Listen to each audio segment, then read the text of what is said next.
अद्य वैयाकरणभूषणसारस्य धात्वर्थप्रकरणे 18 पाठः मार्च मासस्य 16 दिनाङ्कः। येनाक्षरसमाम्नायमधिगम्य महेश्वरात् कृत्स्नं व्याकरणं प्रोक्तं तस्मै पाणिनये नमः। वाक्यकारं वररुचिं भाष्यकारं पतञ्जलिं पाणिनिं सूत्रकारं च प्रणतोऽस्मि मुनित्रयम्। श्रीलक्ष्मीरमणं नौमि गौरीरमणरूपिणं स्फोटरूपं यतः सर्वं जगदेतद्विवर्तते। भूषणसारस्य धात्वर्थप्रकरणे भावनायाः धात्वर्थत्वसाधनम् अस्माभिः अधीयमानमस्ति। एतावता फलव्यापारयोर्धातुः आश्रयेत तिङस्मृताः फले प्रधानं व्यापारः तिङर्थस्तु विशेषणम् इत्यनेन वैयाकरणसिद्धान्तं प्रतिज्ञाय ततः तत्साधनार्थं प्रयतते। तत्र तिङाम् आख्यातार्थत्वं साधितम्, फलव्यापारयोः उभयोः वाच्यत्वं साधितम्। अधुना वाच्या या भावना सा तिङर्थः अथवा धात्वर्थः इति मीमांसकवैयाकरणयोः विवादे प्रवृत्ते भावनायाः धात्वर्थत्वं साधयितुं प्रयतते कौण्डभट्टः। तत्र केचन वादाः अस्माभिः दृष्टाः। मीमांसकमते आख्यातवाच्यैव भावना न धातुवाच्या इत्युक्त्वा तत्र तिस्रः युक्तयः प्रदर्श्यन्ते मीमांसकैः। प्रत्ययार्थप्राधान्यन्यायः, प्रकृतिप्रत्ययौ सहार्थं ब्रूतः तत्र प्रत्ययार्थः प्रधानम् इति न्यायेन प्राधान्यात् भावप्रधानमाख्यातम् इति यास्कवचनेन तिङन्तेषु भावनायाः प्राधान्यं ज्ञायते, सा भावना प्रत्ययार्थः भवेत् इति तेषां मतम्। तदागमन्यायः, तदागमे हि तद्दृश्यते इति। आख्यातागमे भावनायाः प्राधान्येन प्रतीतिः भवति, आख्याताभावे भावनायाः प्राधान्यं न भवति, अतः आख्यातार्थः एव भावना इति। पचति इत्यस्य पाकं करोति इति विवरणं दीयते। तत्र धात्वर्थः पाकम् इत्यनेन प्रत्ययार्थः करोति न च विव्रियते, करोतिश्च यत्नार्थकः अथवा भावनार्थकः, अतः भावनार्थक करोति न विवृतत्वात् प्रत्ययार्थः एव भावना इति। इत्येवं युक्तिः प्रदर्शयन्ति मीमांसकाः। तासां युक्तीनां खण्डनं क्रियते वैयाकरणैः। फलमात्रस्य धात्वर्थत्वे यदि भावना आख्यातार्थः इत्यङ्गीक्रियते तदा धात्वर्थः फलमेव। तथा सति ग्रामो गमनवान् इति प्रयोगः स्यात्। यतोहि गमनम् इति भावार्थे ल्युट् प्रत्ययः, भावश्च धात्वर्थः, अतः फलम्, अतः संयोगः गमनम् इत्यस्य संयोगानुकूलव्यापारः इत्यर्थः न भवति, अपि तु केवलं संयोगः इत्यर्थः भवति। एवञ्च ग्रामेऽपि संयोगस्य सत्त्वात् ग्रामो गमनवान् इति प्रयोगः स्यात्। सिद्धान्ते तु फलव्यापारयोः उभयोः धात्वर्थत्वात् भावपदार्थस्य संयोगानुकूलव्यापारः एव अर्थः। तथा च गमनम् इति व्यापारः संयोगानुकूलः व्यापारः ग्रामे नास्ति इत्यतः ग्रामो गमनवान् इति प्रयोगो न भवति। तदा नव्यमीमांसकैरुच्यते, अस्तु तर्हि फलव्यापारौ धात्वर्थः, व्यापारानुकूला कृतिः आत्मनिष्ठः व्यापारः, सा एव भावना, सा प्रत्ययार्थः, तस्याः एव प्राधान्यम् इति। तदा वैयाकरणैरुच्यते, सर्वविधस्यापि व्यापारस्य धातुलभ्यत्वे धातोः व्यापारे शक्तिः कल्पनीया। अत्र तु धातोः कस्मिंश्चित् व्यापारे शक्तिः, आख्यातस्य अन्यस्मिन् व्यापारे शक्तिः इत्येवं गौरवम्। तदपेक्षया सर्वविधोऽपि व्यापारः धातुलभ्यः इत्यत्रैव लाघवम् इति वैयाकरणाः।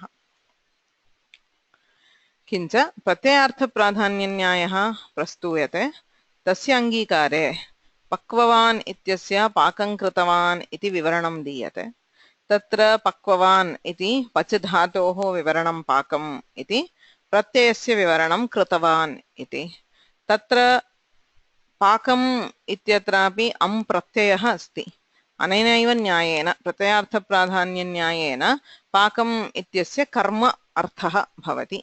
एवं कृतवान् इत्यत्र प्रत्ययार्थः कर्ता, अतः कर्तुः प्राधान्यात् कृतवान् इत्यनेन कर्ता बोध्यते। एवञ्च प्रकृतिभागात् कर्म, प्रत्ययभागात् च कर्तुः बोधे जाते परस्पर अन्वयः एव न भवति। अन्वये सत्येव कस्य प्राधान्यम् इति विचारः भवितुमर्हति, परस्पर अन्वयः एव न भवति। यतोहि कारकाणां परस्परान्वयः नाङ्गीक्रियते। क्रियायाम् एव सर्वेषां कारकाणाम् अन्वयः, परस्परान्वयस्तु नास्ति इत्यतः प्रकृत्यर्थप्रत्ययार्थयोः अन्वयस्यैव अभावः। तथा सति प्राधान्यविचारः न भवति। किञ्च अयं न्यायः केवलम् औत्सर्गिकः। प्रकृत्यर्थः प्रधान एव भवति इति वा, अथवा यः प्रधानः सः प्रत्ययार्थः एव, प्रकृत्यर्थः क्षम्यतां प्रत्ययार्थः प्रधानः अथवा विशेष्यभूतः इति वा, अथवा यः प्रधानः सः प्रत्ययार्थ एव इति वा नियमः कर्तुं न शक्यते। यतोहि विशेषत्वादिना बोधस्तु व्युत्पत्त्यनुरोधेन, येषां यथा व्युत्पत्तिः तथाविधः बोधः दृश्यते।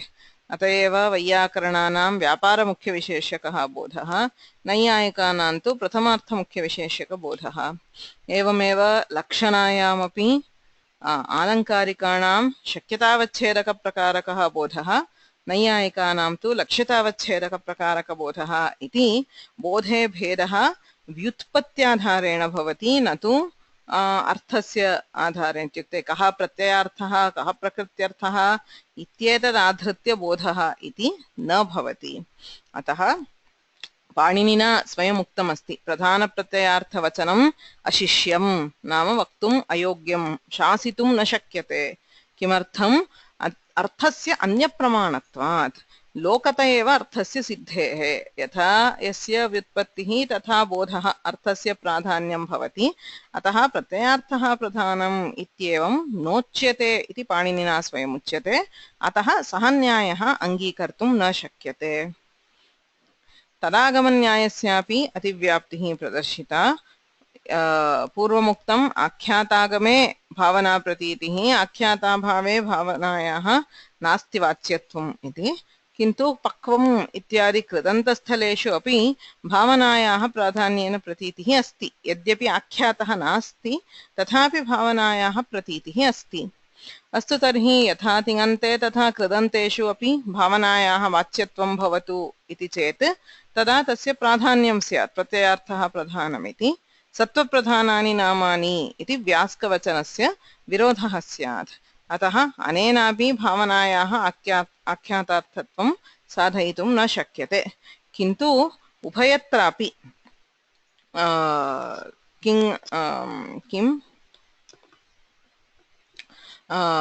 तिङन्ते कृदन्ते च साधारण्येन यः धातुः तस्मादेव भावनावाच्या इति वक्तव्यम्। अत एव एतदपि प्रदर्श्यते। कारकार्थेषु कृत्प्रत्ययाः क्रियन्ते। यथा कर्मणि किं कार्यं पचनीयम् इति, कर्मणि ण्यत् प्रत्ययः कार्यम् इत्यत्र, पचनीयम् इत्यत्र कर्मणि अनीयर् प्रत्ययः इत्यादयः। एवमेव ज्योतिष्टोमयाजी इत्यत्र करणे उपपदे कर्तृर्थे णिनि प्रत्ययः। इत्येवं भिन्नेषु कारकेषु कारकार्थेषु कृत् प्रत्ययाः विधीयन्ते। एते सर्वे प्रत्ययाः भावनायाः वाच्यत्वं विना न सम्भवन्ति। यदि क्रिया नास्ति तर्हि कारकत्वं कुतः?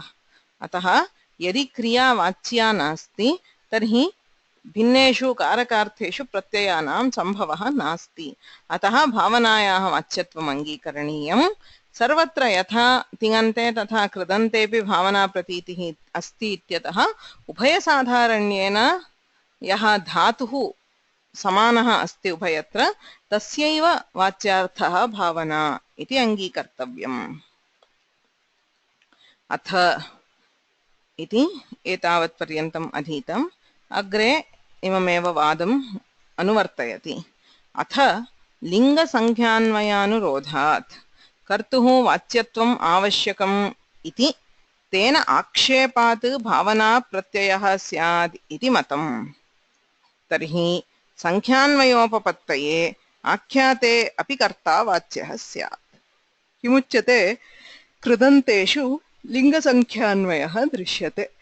यथा पक्ववान् पक्ववन्तः इति संख्याभेदः, एवं पक्ववान् पक्ववती पक्ववत् इति लिङ्गभेदः दृश्यते।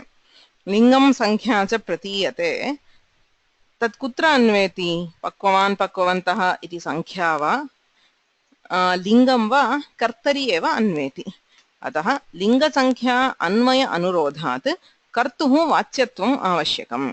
यदि कर्ता वाच्यार्थः नास्ति तर्हि लिङ्गस्य संख्याया वा अन्वयः कुत्र इति कर्तुः वाच्यत्वं भवति कृदन्तेषु। अत एव सत्त्वप्रधानानि नामानि इति व्यास्कवचनमपि सङ्गच्छते।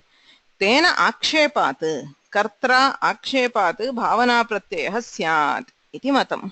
अतः भावना वाच्या नास्ति कृदन्ते प्रत्ययेन वा धातुना वा भावना तु वाच्या नास्ति, कर्ता प्रत्ययेन उच्यते, तस्यैव प्राधान्यं। भावना तु कर्त्रा आक्षिप्यते।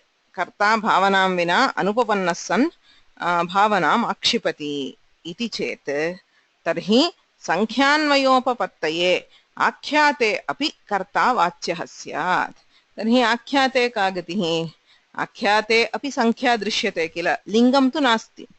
लिङ्गं नास्ति आख्याते। आख्याते नाम तिङन्ते लिङ्गं नास्ति, संख्या तु अस्ति। संख्यायाः अन्वयः कुत्र भवति? कर्तरि भवति। यदि वाच्ये कर्तरि एव लिङ्गसंख्यान्वयः भवेदित्यनुरोधः तर्हि आख्याते नाम तिङ् प्रत्यये अपि कर्ता वाच्यः स्यात्। तत्तु नाङ्गीक्रियते मीमांसकैः। तत्र कर्ता आक्षेपाल् लभ्यते, आक्षिप्ते कर्तरि संख्यायाः अन्वयः इति। अत्र तु वाच्ये कर्तरि एव अन्वयः भवेत्, आक्षेपात् भावना इत्येवं परस्पर साङ्गत्यं नास्ति। पक्ववान् इत्यादौ कालकारक अन्वय अनुरोधात् अपि च तैरुच्यते कृदन्तेषु लिङ्गसंख्या अन्वयानुरोधात् कर्तुः वाच्यत्वं भावना आक्षेपाल् लभ्यते इति। किन्तु पक्ववान् इत्यादौ कालकारक अन्वयानुरोधात् अत्र न केवलं लिङ्गस्य संख्यायाः अपि तु कालस्य अन्वयः अस्ति। भूते क्तवतु प्रत्ययः, कालस्य कुत्र अन्वयः? व्यापारे एव अन्वयः। अत एव पक्ववान् इत्युक्ते पाककर्म पाकक्रिया समाप्ता इति क्रियायाः एव भूतकालिकत्वं प्रतीयते। यदि कर्तरि कालस्य अन्वयः तर्हि यावत् सः पाचकः जीवति तावत् पक्ववान् इति प्रयोगः न स्यात्। तथा तु नास्ति। अतः कालस्य व्यापारे भावनायाम् एव अन्वयः। एवञ्च कारकं पक्ववान् इत्यत्र कर्ता अस्ति, कारकस्य अन्वयः भवेत्। कालकारक अन्वयानुरोधात् भावनायाः अपि वाच्यत्वस्य आवश्यकत्वात् न केवलं लिङ्गसंख्यान्वयः, कालकारकान्वयः अपि अपेक्ष्यते। भावनायाः वाच्यत्वं नास्ति चेत् तत् कथम् इत्यतः भावना अपि वाच्या। कथं तर्हि? धातुना भावना वाच्या, प्रत्ययेन कर्ता वाच्यः। प्रत्ययार्थे कर्तरि लिङ्गसंख्यान्वयः, धात्वर्थे भावनायां कालकारकान्वयः इति सर्वं सम्यक् उपपादयितुं शक्यते अस्मन्मते, अर्थात् वैयाकरणमते इत्यर्थः। अथ लिङ्गसंख्यान्वयानुरोधात् कर्तुः वाच्यत्वम् आवश्यकम् इति तेन आक्षेपात् भावना प्रत्ययः स्यात् इति मतम्। अथ एतद् मतं चेत् इत्यर्थः। तर्हि संख्यान्वयोपपत्तये आख्यातेऽपि कर्ता वाच्यः स्यात्। पक्ववान् इत्यादौ कालकारकान्वयानुरोधात् भावनायाः अपि वाच्यत्वस्य आवश्यकत्वाच्च इति भावः। अपि न हेत्वन्तरसमुच्चयः। किं कार्यं पचनीयं चेत्यादि दृष्टं हि कृत्स्वपि इत्यस्ति। कृत्सु अपि कारकाः दृष्टाः, कारकाणि दृष्टानि, तदन्वयार्थं क्रियायाः वाच्यत्वम् आवश्यकम् इति प्रतिपादितं। न केवलं कृत्सु, अन्यत्रापि अस्ति हेत्वन्तरसमुच्चयः। अन्ये हेतवः अपि समुच्चीयन्ते। तथा हि नखैर्भिन्नः नखभिन्नः, हरिणात्रातः हरित्रातः इत्यादौ कर्तृकरणे कृताबहुलम् इति समासो न स्यात् असामर्थ्यात् कर्तृकरणे कृताबहुलम् इत्यनेन कर्तृवाचकं करणवाचकं वा कृदन्तेन समस्यते इति सूत्रेण उच्यते यथा नखैर्भिन्नः इत्यत्र नखाः करणं भेदने भेदन इस् टु स्प्लिट् और टु टेर् अतः तत्र नखाः करणं करणवाचकं नखैः इति सुबन्तं कृदन्तेन भिन्न इत्यनेन समस्यते अतः नखैः भिन्नः नखभिन्न इति समासः एवं हरिणा त्रातः त्राणं नाम रक्षणं रक्षणे हरिः कर्ता कर्तृवाचकः हरिः त्रात इति कृदन्तेन सह समस्यते हरित्रातः इति समासः अत्र यदि क्रियायाः वाचकत्वं नास्ति भिन्नः इत्यत्र कृदन्तं तेन समासः क्रियते अत्र यदि धातुना क्रिया नोच्यते भावनावाच्या नास्ति त्रा इत्यत्रापि धातुना भावना यदि वाच्या नास्ति तर्हि कर्तृत्वं करणत्वं वा न सम्भवति चेत् कथं समासः कर्तृकरणे कृताबहुलम् इति समासः न स्यात् पुरुषः राज्ञः भार्या देवदत्तस्य इतिवत् असामर्थ्यात् परस्परं सामर्थ्यं नास्ति सामर्थ्यं नाम किं राज्ञः भार्या राजभार्या इत्युच्यते wife of a king राज्ञः भार्या इति विग्रहे राजभार्या इति समासः भवति यदि वाक्यं पुरुषः राज्ञः भार्या देवदत्तस्य राज्ञः पुरुषः भार्या देवदत्तस्य इति वाक्यम् अत्र राज्ञः भार्या राजभार्या पुरुषः राजभार्या देवदत्तस्य इति न भवति असामर्थ्यात् इत्युच्यते परस्परं सामर्थ्यं नास्ति एकार्थी भावः सामर्थ्यं समासे the capacity of two words to combine with each other to convey a single meaning okay so for that the words have to be related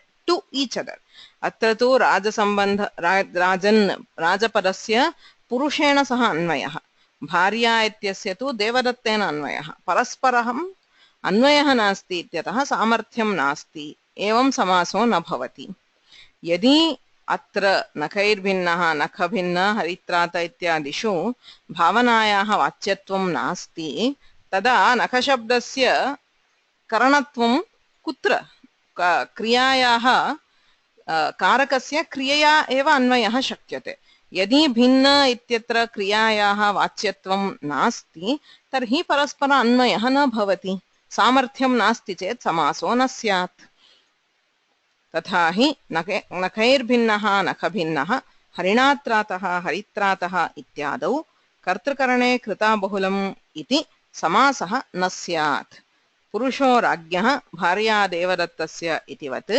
असामर्थ्यात् सामर्थ्यं नास्ति परस्पर अन्वयः नास्ति क्रियां विना कारकान्वयः न भवति इत्यतः असामर्थ्यात् समासः न स्यात् न च अध्याहृतक्रियामादाय सामर्थ्यं वाच्यम् अस्तु यदि परस्परं सामर्थ्यं नास्ति परस्परम् अन्वयः नास्ति तर्हि क्रियायाः अध्याहारं कुर्मः नखैः कृतः भिन्नः इति किमपि करणक्रियाम् अध्याहृत्य अध्याहृतक्रियामादाय सामर्थ्यं वदामः दध्योदनः गुडधानाः इत्यादिवत् तत्र कानिचन उदाहरणानि दृश्यन्ते दध्योदनः अन्नेन व्यञ्जनम् इति सूत्रेण समासः दध्ना ओदनः दध्योदनः एवं गुडेन धानाः गुडधानाः इति भवति भक्ष्येण मिश्रीकरणम् इति समासः परस्परं सामर्थ्यं कथं दध्ना इति करणत्वम् अस्ति ओदनः इति पदार्थः अस्ति परस्परं सामर्थ्यं कथं दध्ना इत्यस्य कुत्र अन्वयः इति चेत् अत्र काचित् क्रिया अध्याह्रियते उपसेकक्रिया दध्ना उपसिक्तः ओदनः so rice which is sprinkled or mixed with dadhi curds okay Similarly, gudadhanaः इत्यत्र मिश्रणक्रिया अध्याह्रियते गुडेन मिश्रिताः धानाः So flour or dhana is a kind of flour which is mixed with guda, jaggery. Okay.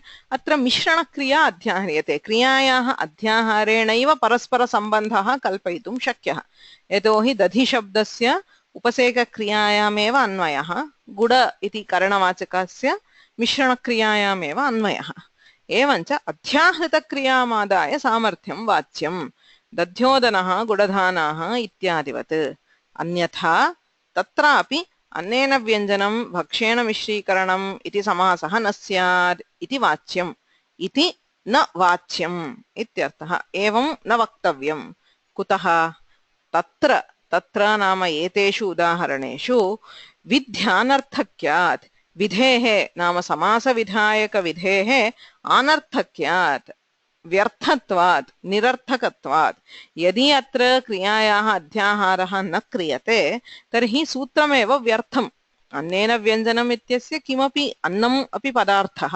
व्यञ्जनमपि पदार्थः नाम कारकम् उभयोः क्रियां विना परस्परसम्बन्धः न भवति एवं भक्ष्यम् अपि पदार्थः मिश्रीकरणं यत् क्रियते मिश्रीकरणार्थम् उपयुक्तं गुड इत्यादिकं सोऽपि पदार्थः क्रियां विना परस्परसम्बन्धः नास्ति इत्यतः यदि क्रियायाः अध्याहारः न क्रियते तर्हि विधेरेव अनर्थक्यं वैयर्थ्यं सामर्थ्यात् तथा स्वीक्रियते नाम क्रियाध्याहारस्य स्वीकारः भवति तथापि तत्र विध्यानर्थक्यात् अगत्य अन्यः कोऽपि मार्गः नास्ति इत्यतः तथा स्वीकारे नाम अध्याहृतक्रियामादाय सामर्थ्यस्वीकारेऽपि हरिकृतम् इत्यादौ साक्षात् धात्वर्थान्वयेन उपपद्यमानस्य यदि धात्वर्थः व्यापारः इति अङ्गीक्रियते साक्षात् तत्र सामर्थ्यं भवत्येव सामर्थ्यम् अस्ति वस्तुतः कृतं कृ धातुना भावना क्रियते अतः एव अत्र कृ धातुः स्वीकृतः तत्र साक्षात् धात्वर्थ अन्वयेन उपपद्यमानस्य धात्वर्थेन अन्वये एव सामर्थ्यं सम्भवति तथा सति कर्तृकरणे इत्यस्य आक्षेपेण परस्पर परम्परासम्बन्धे प्रवृत्त्ययोगात् तदा अस्य सूत्रस्य तु यत्र साक्षात् सम्बन्धः सम्भवति तत्र अध्याहृतक्रियामादाय परम्परया सम्बन्धः न युक्तः यत्र तु अन्यः मार्गः नास्ति तत्र एवं वक्तव्यं किन्तु अत्र सम्भवति साक्षात् सम्बन्धे परम्परा सम्बन्धः अयुक्तः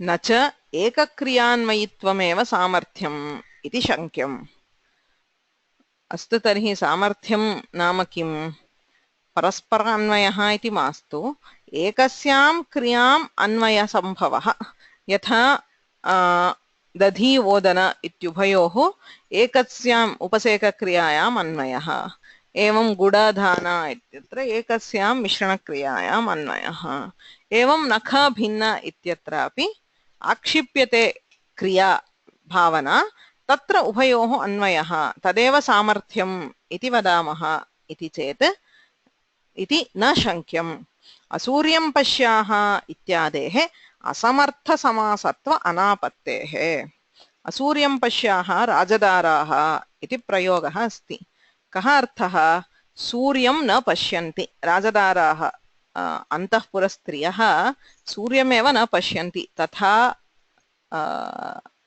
आवृताः so they are so protected that they do not even see the sun इत्यर्थे सः प्रयोगः अस्ति असूर्यं पश्याः अत्र कः क्लेशः अस्माकम् इत्युक्ते अर्थशः न शब्दशः कः क्लेशः असूर्य पश्य इति त्रयः पदार्थाः सन्ति नै पदार्थः सूर्यः पश्य कथं वक्तव्यं वस्तुतः न सूर्यः असूर्यः असूर्यं पश्यन्ति इति असूर्यं पश्याः इति वक्तव्यं किन्तु वस्तुतः अत्र नयः सूर्येण अन्वयः न we are not saying न सूर्यः असूर्यः न पश्यन्ति इति नयः दर्शने एव अन्वयः नयः सूर्येण अन्वयः नास्ति अतः अयं समासः न भवेत् किन्तु भवति समासः नयः दर्शने एव अन्वयः न तु सूर्ये तथापि असूर्यं पश्याः इति समासः भवति असमर्थसमासः इत्युच्यते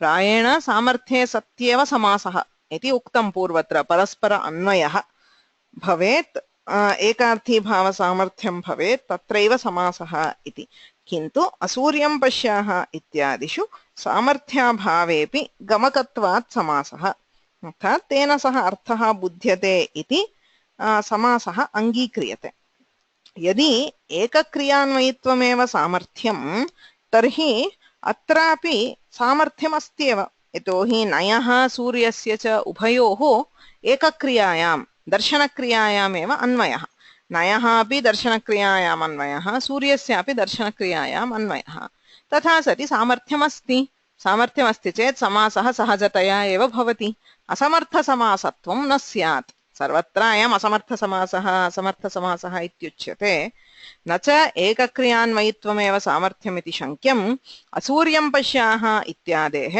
असमर्थसमासत्व अनापत्तेः तत्र असमर्थसमासत्वं न स्यात् इष्टापत्तौ अस्तु मास्तु असमर्थसमासः सोऽपि समर्थसमासः एव भवतु इति इष्टापत्तिः so इष्टापत्ति is a word which is commonly used in this one यदा केनचित् कश्चित् वादः प्रस्तूयते एवं स्याद् इति आपत्तिः प्रदर्श्यते सा आपत्तिः इष्ट इव भवतु किं तेन इति यत्र भवति सा इष्टापत्तिः इत्युच्यते so a fault which is shown which is actually desired or which does not hurt is called इष्टापत्ति अतः अत्र किमुच्यते असूर्यं पश्याः इत्यादेः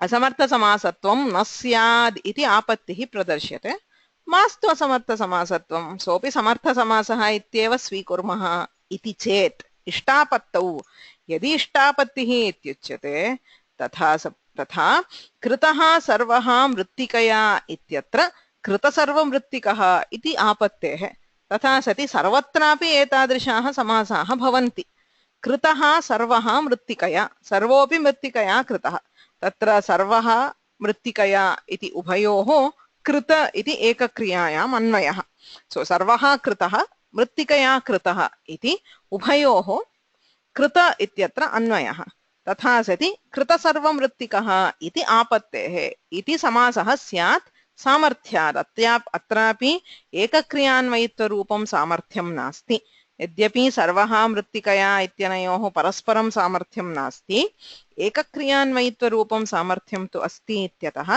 एवं समासः स्यात् न इष्यते अयं समासः नेष्यते तेन सह अर्थः न बुध्यते अतः तादृशः समासः स्यात् न च अत्र समासविधायक अभावः स्यात् किन्तु समासविधायकं सूत्रं नास्ति समासे अयं नियमः यत् सामर्थ्यं यत्र यत्र अस्ति तत्र सर्वत्र समासः भवति इति न सामर्थ्ये सति अपि समासविधायकं सूत्रम् अस्ति चेदेव समासः इति नियमः अत्र तु सामर्थ्यं भवतु समासविधायकं सूत्रं नास्ति इत्यतः समासो न भवति इत्यपि वक्तुं न शक्यते न च अत्र समासविधायकाभावः सहसुपा इत्यस्य सत्वात् सहसुपा is a sort of default rule which we have in the samasa it just means subantam subantena samasyate subantam samarthena subantena samasyate so if there is samarthya any two subantas can combine with each other we call this as kevala samasa so a samasa where other kinds of other labels such as avyibhava bahuvrihi tatpurusha or dvandva do not apply it is just a unclassified samasa सहसुपा इत्यस्य सत्वात् तेन केवल समासो वा भवितुमर्हति अन्यथा if we don't accept this सहसुपा असमर्थ समासोऽपि विधायकाभावात् न स्यात् असूर्यं पश्याः इत्यत्रापि विधायकं सूत्रं नास्ति समासप्रयोगस्तु अस्ति अतः समासविधायकाभावात् समासो न भवति इति वक्तुं न शक्यते अत्र सामर्थ्यं नास्ति इत्येव वक्तव्यम् सामर्थ्यं नास्ति इत्युक्ते किं परस्पर अन्वयः एकार्थी भावरूपं सामर्थ्यं न तु एकक्रियान्वयित्वं तथा सति तादृशसामर्थ्यसाधनाय नखैर्भिन्नः हरिणात्रातः इत्यादिषु भावनायाः वाच्यत्वम् अङ्गीकरणीयम् इति सर्वस्यापि तत्र तात्पर्यं। भावना धातुवाच्या, अत एव कृदन्तेषु विविध कारकबोधकाः प्रत्ययाः भवन्ति।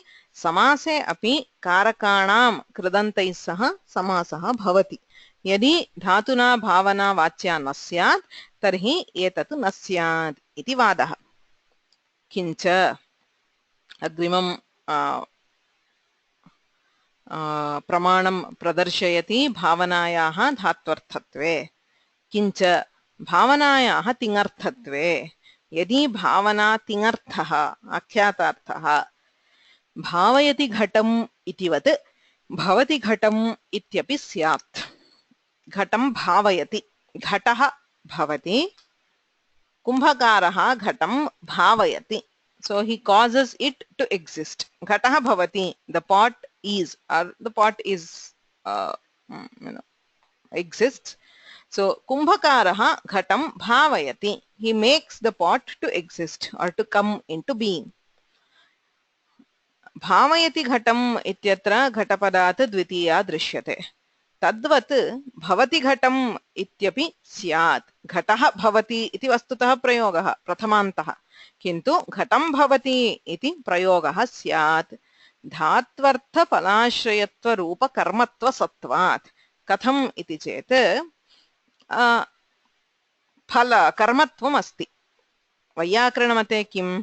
धात्वर्थफलाश्रयः कर्म, धात्वर्थव्यापाराश्रयः कर्ता इति वैयाकरणानां सिद्धान्तः। फलं व्यापारश्च धात्वर्थः, तत्र धात्वर्थः यत् फलं तदाश्रयः कर्म, धात्वर्थः यः व्यापारः तदाश्रयः कर्ता। भवति इत्यत्र किं भवति? धात्वर्थः फलं सत्ता, सत्ता नाम सतः भावः, एक्सिस्टेन्स् इस् सत्ता। सत्ताश्रयत्वात् घटस्य कर्मत्वं। तत्र व्यापारः अपि अस्ति, सत्तानुकूलः व्यापारः, तदाश्रयत्वात् कर्तृत्वं।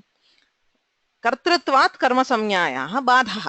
कर्मत्वमपि अस्ति, कर्तृत्वमपि अस्ति, तत्र कर्तृसंज्ञया कर्मसंज्ञा बाध्यते इति वैयाकरणसिद्धान्तः। मीमांसकमते किं भवति? धात्वर्थफलाश्रयः कर्म, धात्वर्थः फलं तदाश्रयः कर्म, आख्यातार्थव्यापाराश्रयः कर्ता। कर्ता तु व्यापारस्य आश्रयः, व्यापारः आख्यातार्थः न तु धात्वर्थः इति मीमांसकमतम्। तत्र किं भवति? न च आख्यातार्थव्यापाराश्रयत्वेन कर्तृत्वात् तत्संज्ञया कर्मसंज्ञायाः बाधात् न द्वितीया इति वाच्यम्।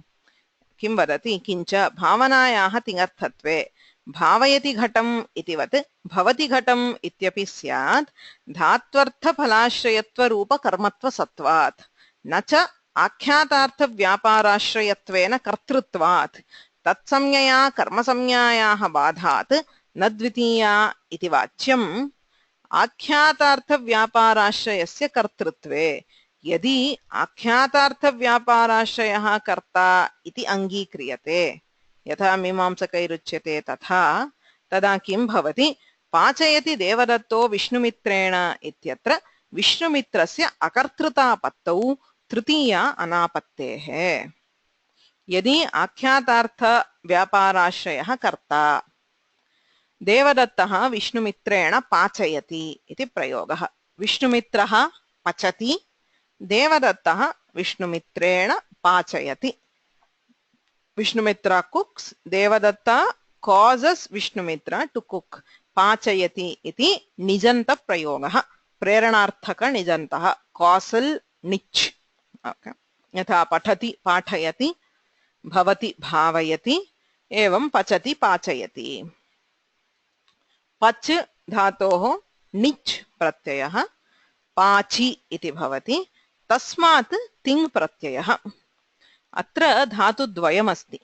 पच् इति केवल धातुः, so that is the original simple धातु। कः अर्थः? विक्लित्यनुकूलः व्यापारः अर्थः। पच् धातोः निच् क्रियते, तत्र पाचि इति भवति अयमपि धातुः निजन्तधातुः सनाद्यन्ताधातवः इत्यनेन अस्यापि धातुसंज्ञा अस्ति अस्य धातोः कः अर्थः विक्लित्यनुकूलः यः व्यापारः तस्य प्रेरणारूपः व्यापारः so pachi the nijanta means to cause the vyapara of pach to cause pach is pachi okay so to cause cooking so विक्लित्यनुकूलः यः व्यापारः तस्य प्रेरणारूपः व्यापारः निजन्तधातोः अर्थः एवञ्च अत्र धातुद्वयमस्ति व्यापारः भिन्नः इति वैयाकरणमतम् तत्र किं भवति विक्लित्यनुकूलः व्यापारः so the actual action which causes विक्लित्ति कुत्र अस्ति विष्णुमित्रे अस्ति because it is Vishnumitra who is cooking अतः विष्णुमित्रः कर्ता he is called प्रयोज्य कर्ता विक्लित्यनुकूल व्यापारस्य प्रेरणारूपः व्यापारः the action of causing the action of cooking okay so that causal action प्रेरणारूपः व्यापारः कुत्र अस्ति देवदत्ते अस्ति so it is devadatta who is causing Vishnumitra to cook अतः देवदत्तः अपि कर्ता सः प्रयोजक कर्ता इत्युच्यते so अयं सर्वत्र निजन्तेषु सामान्यतः दृष्टः एकः प्रयोजककर्ता भवति निजन्तव्यापारस्य आश्रयः निजन्तयः निजन्त धातोः यः व्यापारः तदाश्रयः अपरः प्रयोज्यकर्ता केवलधातोः व्यापारस्य आश्रयः इति वैयाकरणसिद्धान्तः वैयाकरणमते निजन्तधात्वर्थव्यापाराश्रयः देवदत्तः so the प्रेरणारूपव्यापारः देवदत्ते अस्ति अतः सः कर्ता तस्य कर्तुः तिङ् प्रत्ययेन अभिहितत्वात् so the पाचयति so the ting pratyaya there refers to this karta because the ting pratyaya is added to the nijanta dhatu so the karta there refers to the karta of the nijanta एषः एव प्रयोजक कर्ता अभिहितत्वात् देवदत्त पदात् प्रथमा विभक्तिः भवति केवल धात्वर्थ व्यापाराश्रयः so now the actual action of cooking okay धात्वर्थः पच इति धातोः यः व्यापारः तदाश्रयः विष्णुमित्रः तस्य अनभिहितत्वात् that karta has not been expressed because the ting pratyaya is on the nijanta dhatu it refers to the vyapara of the nijanta it does not refer to the kevala dhatoh vyaparah atah Vishnumitrah anabhihitah अनभिहितत्वात् कर्तरि तृतीया इत्यनेन तृतीया देवदत्तः विष्णुमित्रेण पाचयति इति प्रयोगः एषः एव प्रयोज्यकर्ता इत्युच्यते यदि इदानीम् एतत् सर्वं कुत्र सम्भवति धात्वर्थः व्यापारः अतः पच धातोः कश्चित् व्यापारः तदाश्रयत्वेन विष्णुमित्रस्य कर्तृत्वं पाचि इति निजन्तः यः धातुः तदर्थः कश्चित् व्यापारः तदाश्रयत्वेन देवदत्तस्यापि कर्तृत्वम् इति सम्भवति यदि तु आख्यातार्थव्यापाराश्रयः कर्ता आख्यातार्थव्यापाराश्रयस्य कर्तृत्वे पाचयति देवदत्तो विष्णुमित्रेण इत्यत्र विष्णुमित्रस्य अकर्तृतापत्तौ इदानीं पाचयति इत्यत्र आख्यातार्थव्यापाराश्रयः कर्ता आख्यातः अस्ति पाचयति आख्यातार्थेन आख्यातार्थव्यापारस्य आश्रयः देवदत्तः अतः देवदत्तस्य कर्तृत्वम् अस्ति किन्तु विष्णुमित्रस्य कर्तृत्वं नास्ति because the akhyata gives the meaning of the vyapara of the nijanta dhatu only devadatta will get kartrutva Vishnumitrasya kartrutvam nasti because the akhyata does not express the vyapara of kevala dhatu अतः विष्णुमित्रस्य अकर्तृतापत्तौ तृतीया अनापत्तेः तृतीया एव न स्यात् पाचयति देवदत्तः विष्णुमित्रेण तत्र कर्तरि कर्तृकरणयोस्तृतीया इत्यनेन कर्तृर्थे तृतीया विभक्तिः न भवति विष्णुमित्रस्य कर्तृत्वं नास्ति इत्यतः क्लियर एनी क्वेश्चन्स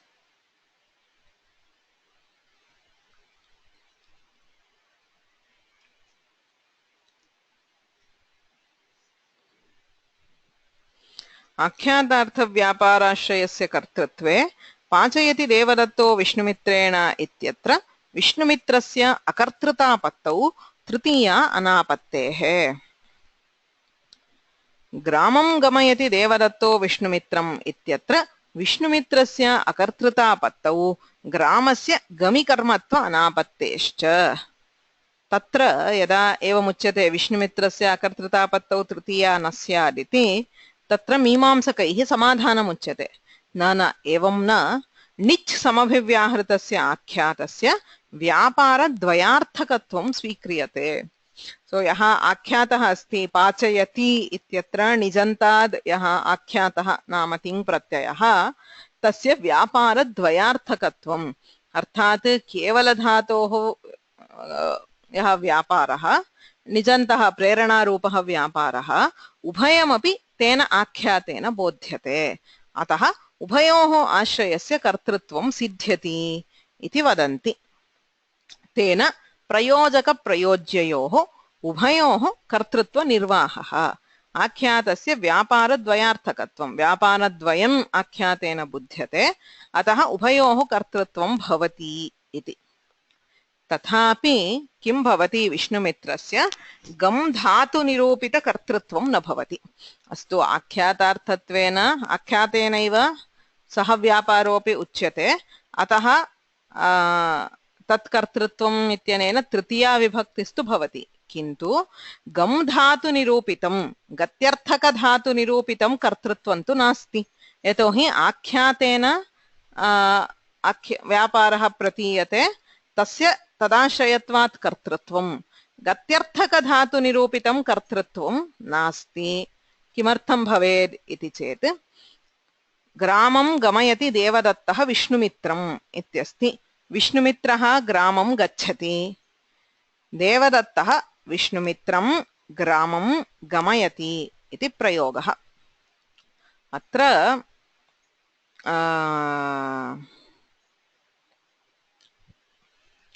गतिबुद्धिप्रत्यवसानार्थ शब्दकर्माकर्मकाणाम् अणिकर्तासणौ इत्यनेन कर्मत्वम् उच्यते विष्णुमित्रस्य। अत्र विष्णुमित्रः प्रयोज्यकर्ता, देवदत्तः प्रयोजककर्ता। अत्र गति बुद्धि गत्यर्थकधातूनां प्रयोगे अणिकर्ताणौ कर्म भवति इत्यनेन कर्मत्वम् अस्ति।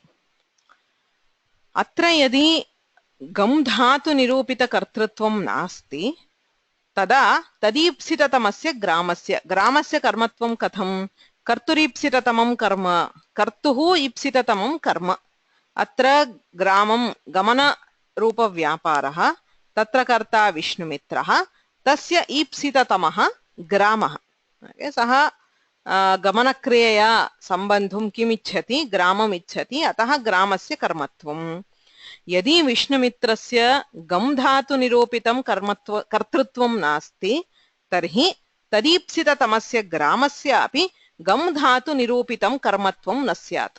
कर्मत्वं तु कथञ्चित् वक्तुं शक्यं, किन्तु गत्यर्थकधातुनिरूपितं कर्मत्वं नास्ति चेत् किं भवति, गत्यर्थकर्मणि द्वितीया चतुर्थ्यौ चेष्टायाम् अनध्वनि इति सूत्रमस्ति।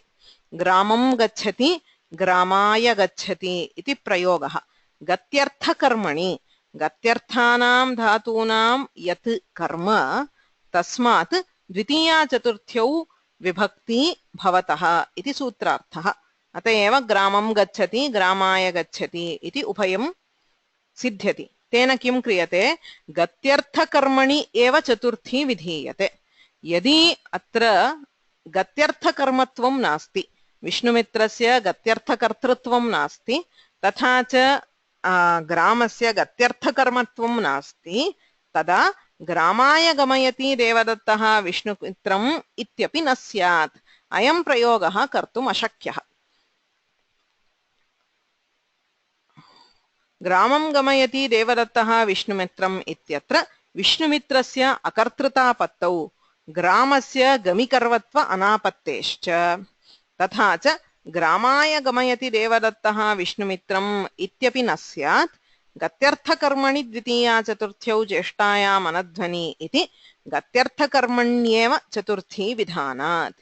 एतेन निजन्ते आख्यातार्थः उभयं, नाम उभयोऽपि व्यापारः आख्यातार्थः, तदाश्रयत्वात् देवदत्त यज्ञदत्तयोः कर्तृता इत्यपास्तम् मीमांसकैरेवम् उच्यते किम् आख्यातेनैव उभयविधः व्यापारः उच्यते तदाश्रयत्वात् प्रयोज्ययोः उभयोः कर्तृत्वं तु सिद्ध्यति किन्तु इयम् आपत्तिः भवति यदि गमिकर्मत्वं नास्ति गत्यर्थधातुनिरूपितं कर्मत्वं नास्ति तर्हि ग्रामाय गमयति इति प्रयोगः नोपपद्यते अतः किं वक्तव्यं धात्वर्थव्यापाराश्रयः कर्ता इत्येव वक्तव्यं तथा सति तत्र किम् आदौ किं प्रदर्शितं भावयति घटं भवति घटं तत्र तु धात्वर्थव्यापाराश्रयत्वं नास्ति घटस्य अतः कर्मत्वात् घटं भवति इति द्वितीयापत्तिः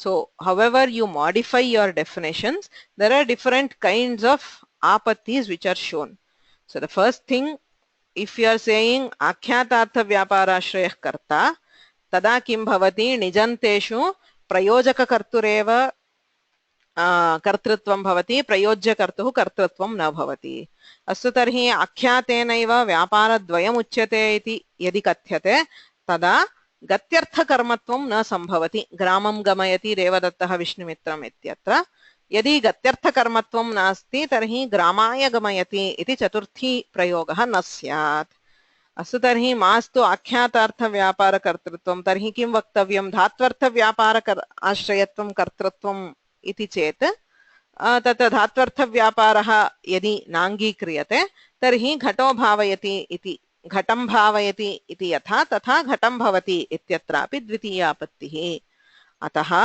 सर्वत्रापि उपपत्त्यर्थं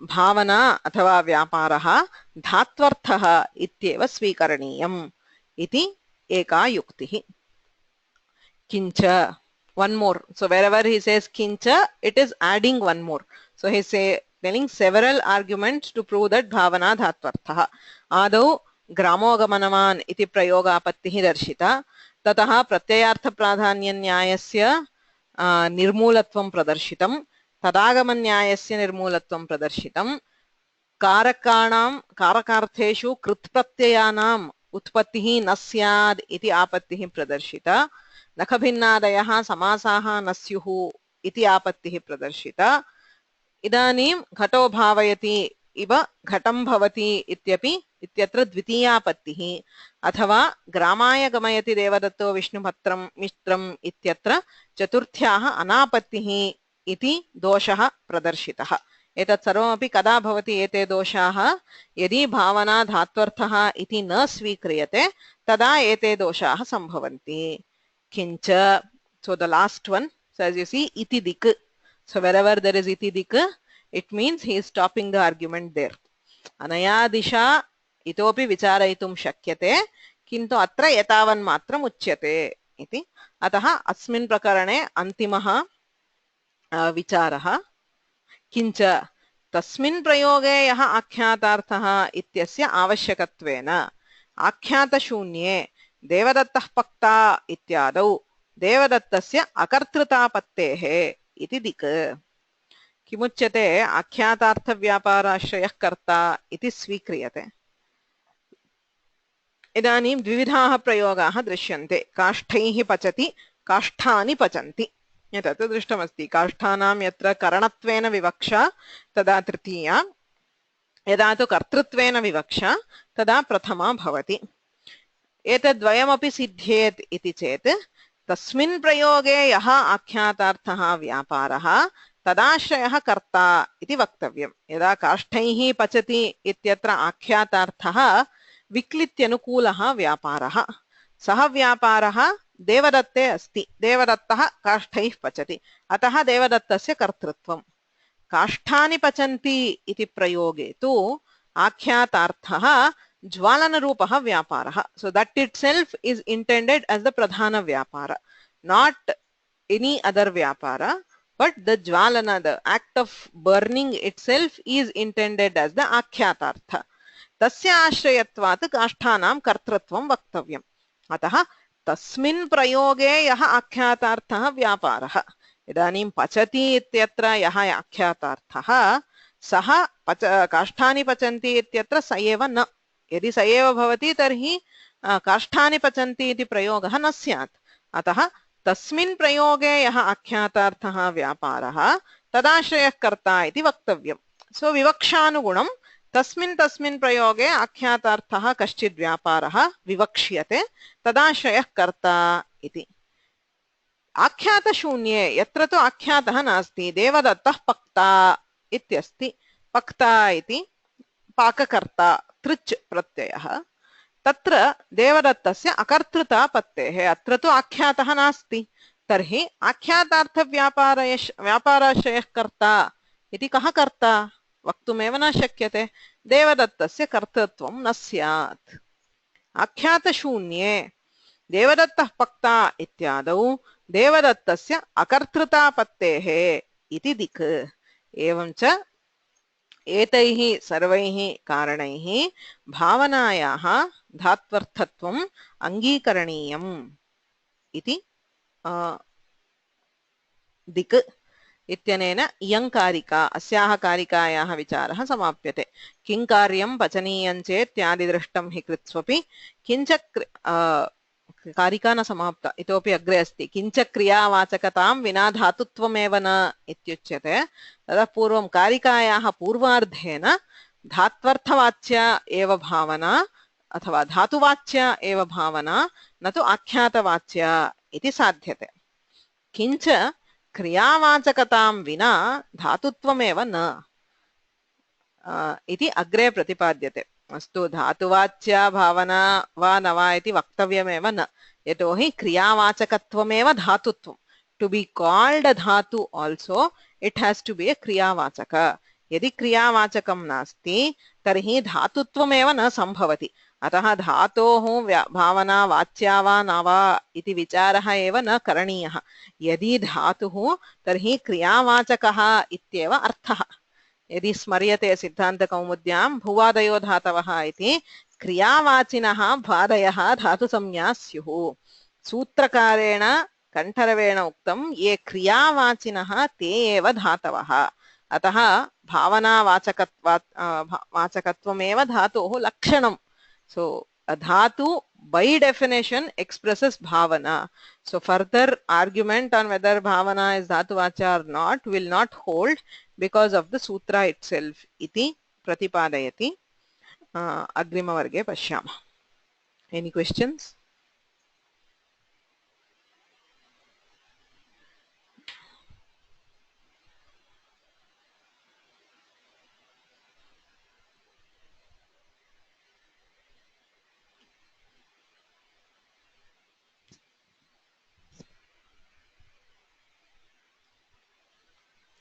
Okay, so there's a request to explain this Gatyartha Karmani. So what he is saying is, see, Nijanta Prayogaha asti Gramam Gamayati Devadattaha Vishnumitram iti Prayogaha. So what does this Prayoga has Gamayati as the dhatu, Nijanta dhatu. So this dhatu, there are actually two dhatus there. So the original dhatu is Gam. Okay. And the Nijanta dhatu is Gami. Okay, Gam iti kevala dhatu, Gami is the Nijanta dhatu. So what is the Siddhanta according to us? Okay, I'll first explain the Siddhanta according to Vaiyakarnas. So what do we say? Tatra there is the kevala dhatu Gam, which means Uttaradesha Sanyoganukulaha Vyaparaha. So for that we have a Karta, which is Vishnumitra. Vishnumitraha gacchati, Vishnumitraha gramam gacchati iti prayogaha. So for the kevala dhatu gamana kriyayam, Vishnumitraha karta, gramaha karma. Okay, so this is gatyartha karma because it is karma for the gam dhatu and Vishnumitra is the karta for the gam dhatu. So when we add the second vyapara, second level of vyapara, which is the prerana, gami iti nijanta. So for the Nijanta, there is a Vyapara and the Ashraya for that Vyapara is Devadatta. The ting on the Nijanta Dhatu, we are adding the ting to the Gami the nijanta dhatu. So the thing expresses the karta of the nijanta dhatu. Okay. So Devadattaha gamayati. That's why we have prathama on Devadatta. Now Vishnumitra is also karta. Okay. He is the karta of gachati, the original kriya, the actual kriya of going. But there is a special sutra which is Gati Buddhi Pratyavasanartha, because of which he is called karma. Even though he is actually the karta, he gets the karmatva, because of which we have dvitiya.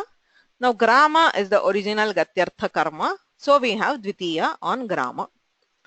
Now the sutra says gatyartha karmani dvitiya chaturthyau cheshtayam anadhvani. So that sutra says gatyartha karmani, when there is a karma, this is not karmani, there is a typing error, karmani, gatyartha karmani. So a karma for a gatyarthaka dhatu, it gets both dvitiya and chaturthi vibhakti.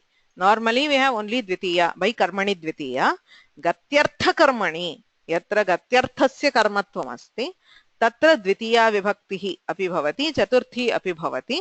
So cheshtayam anadhvani, we are not worried about right now. So there is a particular condition, let's not worry. So it says gatyartha karmani dvitiya chaturthyo. So something which is a karma for a gatyartha dhatu, so a karma for gati or for going, it gets both dvitiya and chaturthi. That is why we have gramaya gamayati devadattaha vishnumitram or gramam gamayati devadattaha vishnumitram. We can have chaturthi on both, both chaturthi and dvitiya on grama. But we will not have chaturthi on Vishnumitra, because he is not gatyartha karma. He is the karma for the nijanta. Okay, anikarta saha nau karma bhavati ityanena nijante karma. So he is the karma for the causal action. He is not the karma for the original gati. Okay, he is karma for the causal action and not for gati. So that is why you cannot have Vishnumitraya.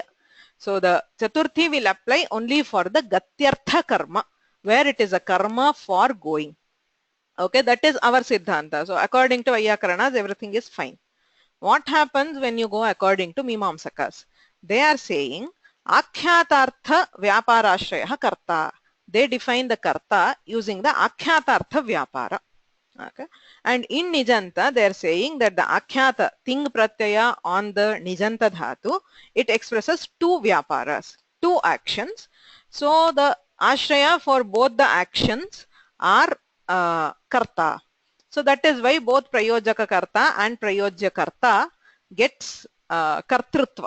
Okay, so because of that you can defend the vibhakti on both Devadatta and Vishnumitra. Okay, anikarta sanau, all that is fine. But the problem now is grama is not gatyartha karma, because you are the Vishnumitra, the prayojaka karta, you are getting through the akhyata, the pratyaya, which is on the nijanta. Okay, so you are getting the karta out of relation through the akhyata, the pratyaya, which is on the nijanta, not directly on the gatyarthaka dhatu, because of which he is not gatyartha karta, and therefore grama is not gatyartha karma. So since grama is not gatyartha karma, we cannot have chaturthi. Gramaya gamayati devadattaha vishnumittam iti prayogaha na bhavati iti apattihi. Okay, clear?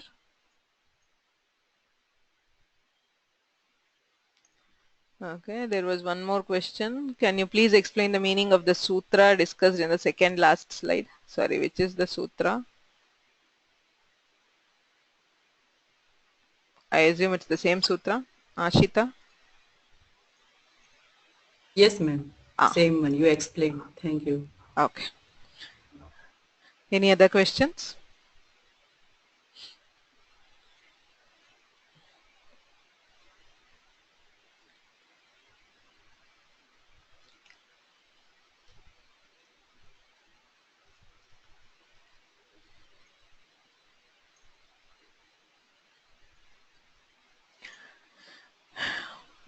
फणिभाषितभाष्याब्धेः शब्दकौस्तुभ उद्धृतः तत्र निर्णीत एवार्थः संक्षेपेणेह कथ्यते फलव्यापारयोर्धातुः आश्रयेत तिङस्मृताः फले प्रधानं व्यापारस्तिङर्थस्तु विशेषणं फलव्यापारयोस्तत्र फले तङ्यक्षिणादयः व्यापारे शप्ष्णमाद्यास्तु द्योतयन्त्याश्रयान्वयम् उत्सर्गोऽयं कर्मकर्तृविषयादौ विपर्ययात् तस्माद्यथोचितं ज्ञेयं द्योतकत्वं यथागमम् व्यापारो भावना सैवोत्पादना सैव च क्रिया कृन्यो कर्मकतापत्तेर्न हि यत्नोऽर्थ इष्यते किन्तूत्पादनमेवातः कर्मवत्स्याद्यगाद्यपि कर्मकर्तर्यन्यथा तु न भवेत् तदृशेरिव निर्वर्त्ये च विकार्ये च कर्मवद्भाव इष्यते न तु प्राप्ये कर्मणीति सिद्धान्तोऽत्र व्यवस्थितः तस्मात् करोतिर्धातोः स्याद्व्याख्यानन्नत्वसौतिङाम्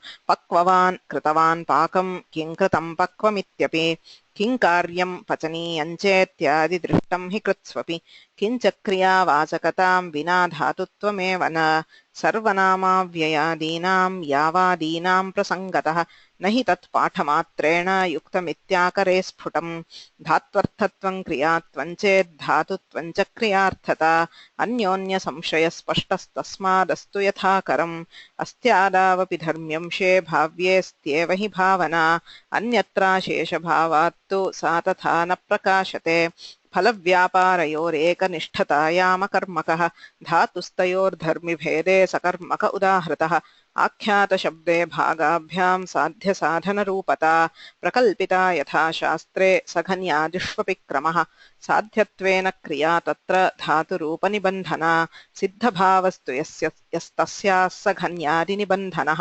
संबोधनान्तं कृत्वोऽर्थाः कारकं प्रथमोऽवतिः धातुसम्बन्धाधिकारनिष्पन्नमसमस्तनन्य तथा यस्य च भावेन षष्ठी चेत्युदितं द्वयम् साधुत्वमष्टकस्यास्य क्रिययैवावधार्यताम् यदि पक्षेऽपि वत्यर्थः कारकञ्चनन्यादिषु अन्वेति त्यज्यतां तर्हि चतुर्थ्या स्पृहि कल्पना अविग्रहागतादिस्था यथा ग्रामादिकर्मभिः क्रिया सम्बध्यते तद्वत् कृतपूर्व्यादिषु स्थिता कृत्वोऽर्थाः क्त्वा तुमुन्वत्स्युः इति चेत् सन्ति हि क्वचित् अतिप्रसङ्गो नोद्भाव्योऽभिधानस्य समाश्रयात् भेद्यभेदकसम्बन्धोपाधिभेदनिबन्धनं साधुत्वं तदभावेऽपि बोधो नेह निवार्यते श्रीलक्ष्मीरमणं नौमि गौरीरमणरूपिणं स्फोटरूपं यतः सर्वं जगदेतद्विवर्तते. So next class, next Tuesday. धन्यवादः.